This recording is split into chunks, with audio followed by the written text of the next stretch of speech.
selamat datang kembali di channel YouTube saya. Nah, masih ngelink sama video sebelumnya ya, kita ngomongin tentang red flag gitu kan.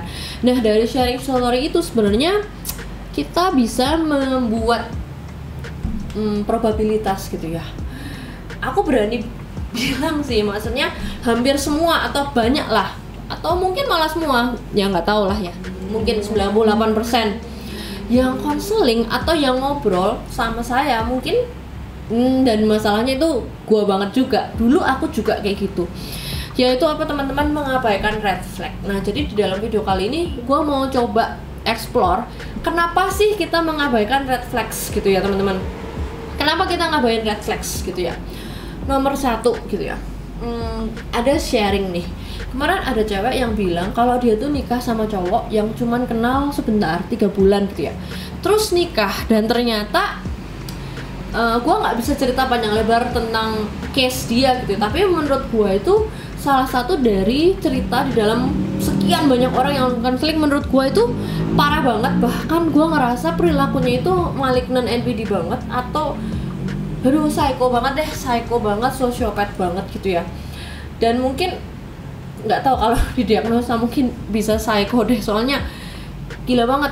Itu aku nanya gitu ya, kok bisa sih gitu, empatetik banget ya gua, kok bisa sih akhirnya married sama orang ini gitu ya. Ya saya nanya sih, waktu pacaran kayak gimana gitu kan.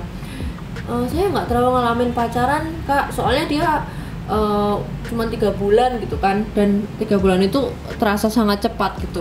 Terus apa yang membuat kamu akhirnya menikah? Soalnya menurut aku sih dia aktif banget di gereja, saya pikir baik, terus teman-teman gereja kita itu juga nganggap dia tuh kelihatan baik-baik aja gitu, jadi everything is good gitu kan. Jadi kita nggak pernah tahu ya teman-teman.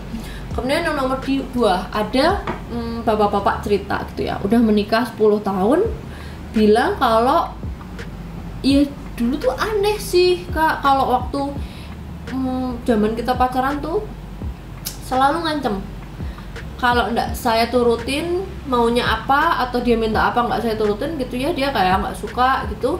Dan tapi ada anehnya. Nah, menurut aku sih yang aku abain tuh gini Kak Ana, dia tuh sering bilang banget kalau misalkan kamu nggak mau kayak gini berarti aku boleh dong sama cowok lain, soalnya kan kamu nggak bisa. Berarti aku boleh jalan dong sama cowok lain, soalnya kan kamu nggak bisa. Nah teman-teman, selanjutnya yang ketiga tuh ada yang sharing. Cewek ini ngaku kalau punya pasangan gitu yang kerja di luar negeri tapi sering ke Indonesia gitu ya. Mereka tuh pacaran dan dijanjin kayak mau married gitu ya. Memang kayaknya udah sayang banget gitu ya. Tapi pasangannya itu emang suka ngilang mendadak, nggak bisa dihubungi, dan itu kata dia bisa 2-3 hari, bahkan kadang lebih gitu ya. Nah ternyata setelah ditelisik lebih mendetail gitu, dan ternyata sampai sekarang mereka pacaran kurang lebih hampir setahun tuh si cowok ini tuh masih sekamar sama mantannya. Bilangnya itu mantan tapi masih sekamar, dan cowok itu ingin agar cewek ini memaklumi dan selalu ngomong bahwa ini mantanku doang, aku cuma mau menyelesaikan hal-hal yang belum selesai sama mantanku, tapi intinya aku udah nggak sama dia gitu ya. Dan cowok ini ingin agar cewek ini tetap percaya kalau itu tuh bener-bener udah mantan gitu ya. Nah jadi di dalam video kali ini kan kita mau menjawab teman-teman, lalu kenapa sih saya atau kita gitu ya, kalian cenderung mengabaikan red flags gitu ya. Nomor 1 jawabannya ya gampang. Gampang banget jawabannya apa? Karena love bombing narsisis itu nikmat ya teman-teman, nggak cuman enak tapi nikmat gitu ya. Ini benar-benar mempengaruhi hormon excitement kita kayak dopamin, serotonin, oksitosin gitu ya. Bener-bener gila banget, orang bisa-bisanya membuat kalian itu attach banget sama orang ini, bahkan nggak ketemu pun, long distance pun gitu ya, frekuensi ngobrolnya pun itu bisa membuat kalian merasa attach gitu ya. Kemudian yang kedua, karena kenikmatan sesaat yang kalian rasain itu sangat nggak bisa dilewatin kan, dibanding dengan rasa sedih dan khawatir ya. Jadi mungkin kayak kalian merasa nikmatnya segini, kemudian kalian sedihnya segini demi untuk merasakan nikmatnya lagi gitu ya. Jadi ini masih ngeling yang nomor 3, yaitu karena saat kalian sedih kemudian kalian merasa lega, nah tiba-tiba kita tuh tetap memilih untuk lanjut karena kita merasa udah lega. Dan ketika lanjut itu artinya rela untuk menunggu momen nikmatnya lagi. Jadi siklusnya ketika love bombing terus di value, kalian tuh rela banget nungguin love bombing yang tadi itu karena saking nikmatnya itu ya. Itu yang nomor 3 ya teman-teman. Nah kemudian yang nomor 4, kenapa kok kita hampir semuanya mengabaikan red flags?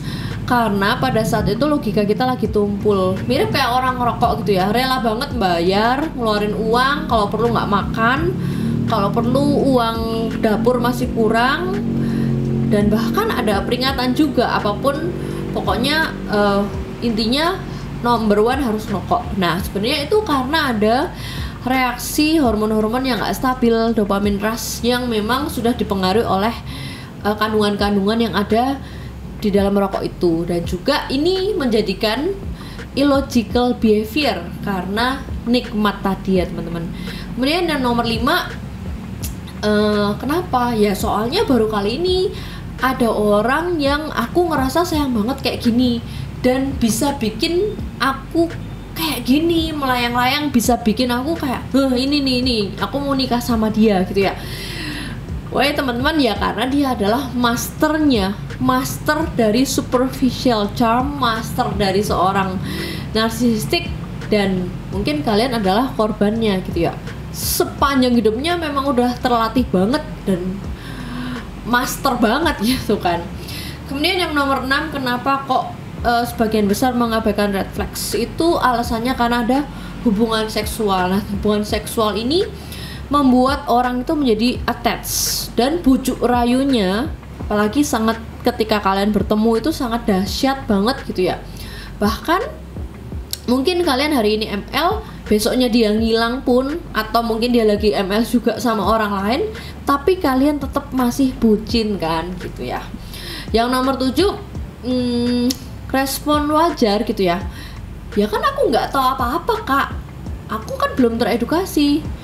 Ya ini ada benarnya juga sih teman-teman. Jadi dulu gue juga mengabaikan hampir semua red flags gitu ya, dan udah kerasa banget red flagsnya.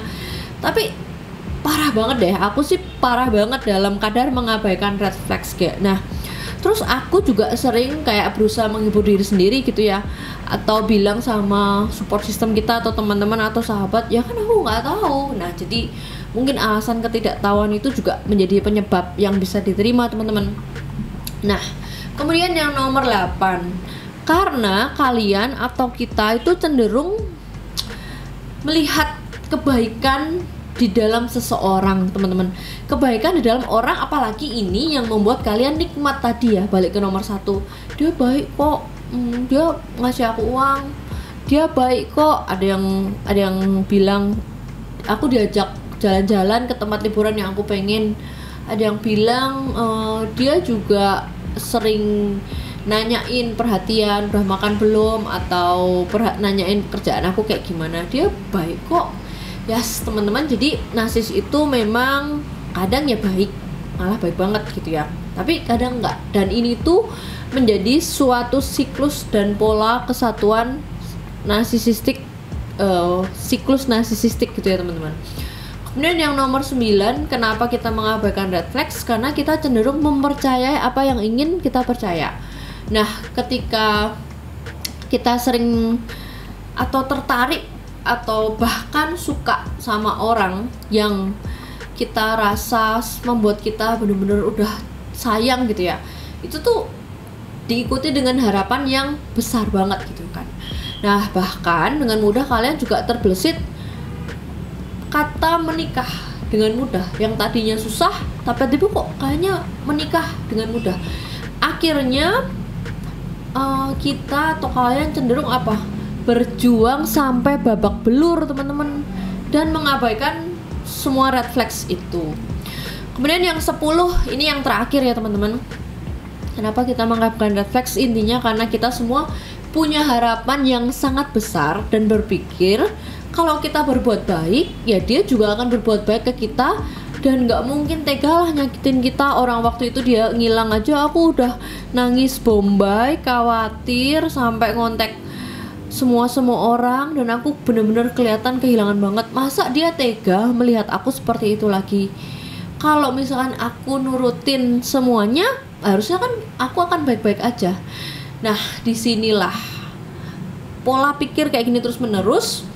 Disinilah kalian mulai masuk, mulai lulus dan dapat penghargaan sebagai supply.